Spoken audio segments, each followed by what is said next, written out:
Salam, hər vaxtınız xeyir olsun. Kanalıma xoş gəlmisiniz. Bu günləri mən sizə asan və ipək kimi çox gözəl, rəngöz yerində karamel krem hazırlanmasını sizinlə bölüşəcəm. 1 stəkan şəkər tozunu ocağın üzərində kazanın içərisinə əlavə etdim. Stəkanın ölçüsünü isə qeyd etdim 300 qram. Şəkər tozu əriməyə başlayanda kazanı silkələyin, yəni qarışdırmayın. Qarışdırmaq olmaz, yavaş-yavaş özü əriyəcək. Arada kazanı silkələyin. Kənarda 1 stəkan südün içərisinə 100 qram kərə yağı əlavə edib ocağın üzərində isinməyə qoydum. Göründüyü kimi görürsünüz, şəkər tozunun rəngi çönür.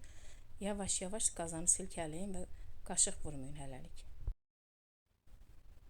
Tam əriyəndən sonra taxta qaşıq vasitəsilə yavaş-yavaş qarışsın. Kənarda əritdiyim yağla südü yavaş-yavaş karamelin içərisinə tökün və az-az tez-tez qarışdırın. Topa qalmasın deyə.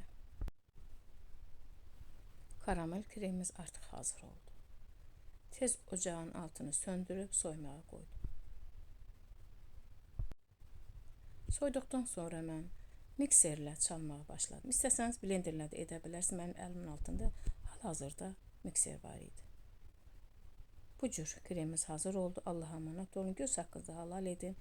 Bütün şirniyyətlərdə, tortlarda istifadə edə bilərsiniz. Hər birinizə öz təşəkkürümü bildirirəm.